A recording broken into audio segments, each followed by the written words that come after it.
Et bonjour à vous les signes d'eau, j'espère que vous allez bien. On va explorer ici vos énergies pour le mois d'octobre 2024. Donc je n'ai pas fait de vidéo pour le mois de septembre, j'en suis désolée. Je reprends là en octobre avec un tirage un petit peu différent. On va mettre peut-être un peu plus de cartes et puis on va voir si ça fonctionne, si ça vous plaît ou pas. C'est parti!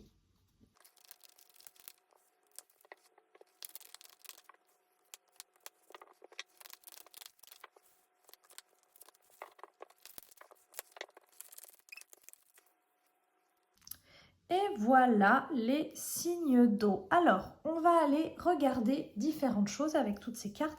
On va d'abord aller prendre un message général pour le mois d'octobre 2024 avec l'oracle des sorcières, que j'aime beaucoup. On va ensuite aller regarder avec le tarot le domaine personnel, le domaine professionnel, le domaine sentimental. Et on va regarder avec le tarot histoire de sorcière, celui-ci, l'énergie générale de chaque domaine pour ce mois, pour vous, et un conseil pour chacun des domaines avec le tarot, le Cozy Witch Tarot. J'ai pris des decks un petit peu witchy pour le mois d'octobre. Et enfin, à la fin du tirage, on ira voir une affirmation positive pour nous accompagner sur ce mois d'octobre avec l'oracle de la magie de la vie. On démarre tout de suite avec le petit message général qui dit « Abondance ». Répète ce mantra « J'accueille l'abondance chaque jour dans ma vie ». Super ça! Sur le plan personnel, pour vous les signes d'eau, on a la lune et le 2 d'épée. Alors, la lune, c'est une carte qui parle... c'est une carte pas toujours très facile. C'est une carte qui parle un petit peu de notre côté sombre.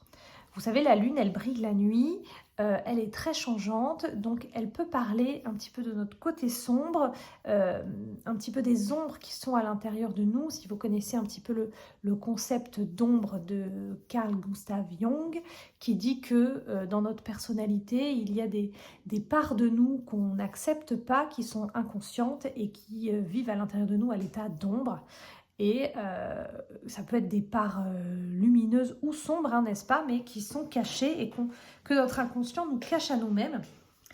Et donc en plus, on est en plein dans la saison octobre-novembre où c'est un peu la mode d'aller explorer ces ombres, d'aller faire ce qu'on appelle du shadow work, parce qu'on est en plein dans la saison sombre où les jours rapetissent, les nuits s'allongent, il fait froid, on reste plus à l'intérieur à faire de l'introspection, alors que l'été, on est plus amené à sortir et à partager des choses avec les gens autour de nous. Donc au niveau personnel, ça peut vouloir dire ça peut venir vous inviter à l'introspection, au shadow work, à aller explorer un petit peu les choses en vous qui piquent, donc les ombres. Ça peut être explorer, travailler sur ses peurs, travailler sur ses angoisses, travailler sur ces choses un peu sombres qui font partie de nous au niveau personnel. Et le conseil, c'est le 2 d'épée. Et la carte du 2 d'épée, elle parle de choix difficiles, de difficultés à prendre une décision. Et vous voyez là, cette sorcière, elle a les yeux bandés. Elle est nommée indécisive witch, donc elle n'arrive pas à se décider. Et le conseil lui dit, réveille-toi, qu'est-ce que tu veux vraiment au fond de toi? Et ce que ça peut vouloir dire ici, en conseil, c'est que peut-être que si le mois est un peu sur cette idée de quelque chose de sombre, de quelque chose qui fait peur, de quelque chose de pas très agréable, hein, ça amène pas une énergie quand même très...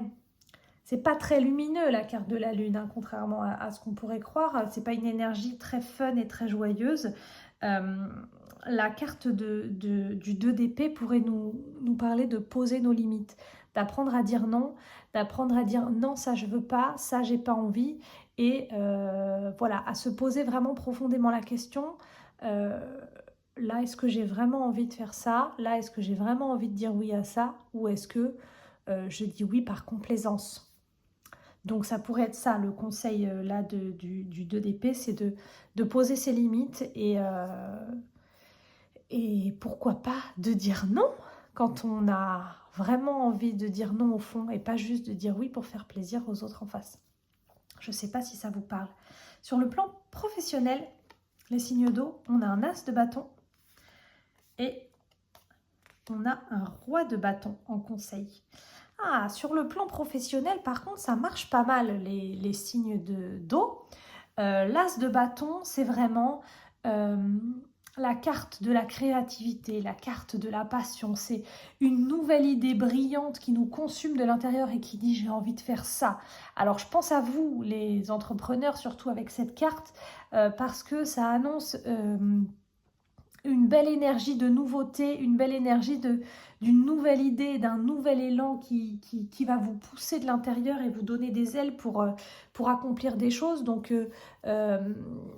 pour insuffler un nouveau souffle à votre entreprise, par exemple, ça c'est chouette. Pour vous les salariés, ça peut être ou un truc nouveau, hein. Je pense à certains salariés peut-être qui sont dans la nouveauté. Moi, je sais que je change de travail dans peu de temps, donc bon, je ne suis pas signe d'eau, mais ça pourrait être quelque chose de nouveau comme ça, de nouveau et de passionnant, ou ça peut être qu'on nous confie une nouvelle tâche ou une nouvelle mission qui nous intéresse, qui nous fait plaisir, qui fait qu'on a envie de se donner à fond, à 100% et qui nous motive. Et le conseil du tarot ici, avec le roi de bâton, c'est justement d'être un leader pour les autres. Vous voyez ce qu'elle dit, cette carte? Shine your inner candlelight bright enough for others to follow. C'est laisse briller ta lumière, je traduis très mal, mais à peu près, laisse briller ta lumière pour faire en sorte que les autres te suivent. Sois un leader, donc fais de ta passion, là, de ta nouvelle idée, de ta créativité, une lumière vive qui fait que les autres vont te suivre, en fait. Donc c'est hyper leadership comme tirage pour vous, les signes d'eau, au niveau professionnel. En tout cas, l'énergie est là, la passion est là et l'envie j'allais dire l'envie d'en découdre. C'est pas une bagarre, mais c'est l'envie d'aller plus loin, d'aller plus haut, de faire mieux encore et de briller à fond. Donc, c'est génial. Ça, c'est hyper chouette. Et au niveau au niveau sentimental, on a la reine de coupe. Avec en conseil la reine de denier. C'est marrant ça. On a une reine de coupe en énergie et une reine de denier en conseil. Alors, qu'est-ce que ça peut vouloir nous dire? Ça, c'est deux reines. La reine de coupe, c'est vraiment la reine qui est dans l'émotionnel, dans le sentimental, dans l'intuition aussi, mais dans le ressenti de ses émotions. Elle maîtrise ses émotions, elle est à l'écoute de ses émotions, elle est attentive à ses émotions, elle est consciente de ses envies, de ses besoins. Elle est très très maternante envers elle-même, c'est génial. Et comme on parle sur du sentimental, elle est aussi très maternante avec l'autre. Si on parle du principe que vous êtes en couple, c'est une belle énergie d'amour, une énergie enveloppante, une énergie de douceur, de tendresse, tout ça. Donc c'est très très dans le sentiment. J'ai envie de dire c'est très très romantique, c'est très doux la relation actuellement, sentimentalement parlant, pour vous les signes d'eau là. En plus, vous êtes un signe d'eau, la reine de coupe, c'est vraiment votre archétype féminin à vous, donc vous êtes en plein dedans. Et le conseil que peut nous donner, cette reine de denier, c'est de remettre peut-être un petit peu de choses concrètes dans ce débordement de sentiments, de ne pas oublier que il y a quand même la vraie vie derrière et qu'il y a quand même des choses qui se prévoient, qui s'anticipent et qu'on ne peut pas être que sur de l'émotionnel tout de suite. Comment dire ça?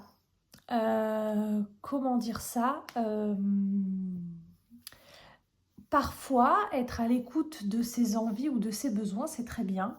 Et à d'autres moments, il faut savoir les laisser de côté parce qu'il y a, je vais dire, les priorités de la vie. Alors, c'est pas très spirituel et romantique ce que je dis, hein, je suis vraiment désolée. Mais parfois, la reine de coupe, à trop être dans le sentimental, le spirituel et les besoins, elle pourrait paraître un petit peu perchée, avec des guillemets. un petit peu oui, mais de toute façon, tout ira bien, je crois en l'univers et nanani, voilà. Elle pourrait être un petit peu perchée comme ça. Et la reine de denier vient lui dire, oublie pas qu'à la fin du mois, on a un loyer à payer, on a la cantine des gosses à payer, on a le... Vous voyez, elle a un peu, beaucoup, elle a beaucoup plus les pieds sur terre. Des fois trop, hein, la reine de denier, elle pourrait être beaucoup... Son travers à elle, c'est qu'elle pourrait être trop terre à terre et ne jamais laisser la place à ses sentiments. D'ailleurs, la reine de denier a tendance à s'oublier tellement elle veut tout faire pour les autres.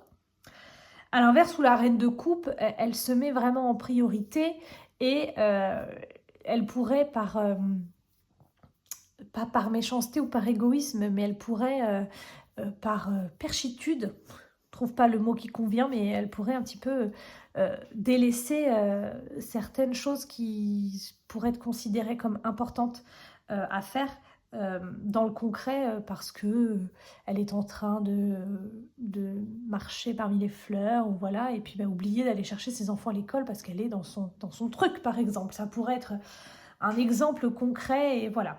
Donc là on est sur du sentimental et donc ce que ça nous dit c'est que c'est très beau, c'est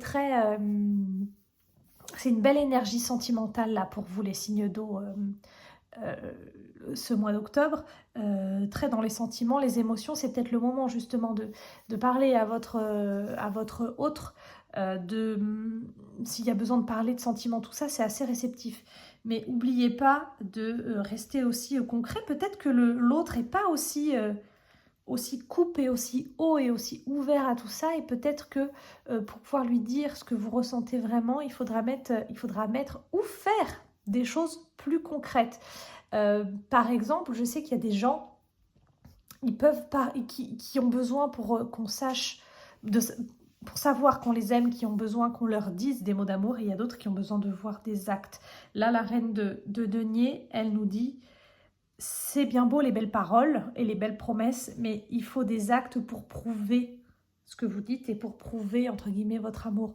Donc peut-être que si vous avez des choses à dire ou à faire passer à votre autre, de passer par la discussion et par les sentiments, c'est bien, mais qu'il faudra aussi passer par la case action et agissement pour que le message soit bien entendu. Voilà, on va aller voir la petite affirmation positive. Pour ce mois d'octobre, guérison. Bénissez tous ceux qui ont besoin de guérison, d'espoir et d'amour. Esprit, accorde-nous la force et la sagesse. Montre-nous la voie du bien-être. C'est une carte qui répond très fort à cette reine de coupe, je trouve. Et en même temps, avec Montre-nous la voie, ça répond aussi au roi de bâton qui éclaire le chemin pour que les autres le suivent. Voilà pour vous les signes d'eau, j'espère que ça vous aura plu. Je réfléchis à quelque chose parce qu'on n'a pas beaucoup parlé de cette lune, mais il y a un truc là qui relie un peu ces deux cartes entre le personnel et le sentimental. Peut-être que c'est justement d'oser se montrer authentique envers son autre et d'oser lui montrer les différentes facettes de nous, même les pas très jolies ou celles qu'on considère comme un peu moins jolies. Peut-être que ça pourrait être intéressant de relier ces deux cartes. Là, en plus, il y a l'eau pour les deux et tout. Voilà. J'espère que ça vous aura plu les signes d'eau. N'hésitez pas à liker cette vidéo si elle vous a plu. N'hésitez pas à vous abonner. N'hésitez pas à me mettre un commentaire si ça vous a plu. M'en mettre un si ça ne vous a pas plu et que vous avez envie de m'expliquer pourquoi. Me dire votre avis sur ce nouveau format. Et puis, si jamais vous voulez un tirage plus personnel et personnalisé, vous pouvez aller faire un tour sur mon Snipfeed. Je vous mets le lien en description pour réserver votre tirage. À bientôt, je vous fais des bisous.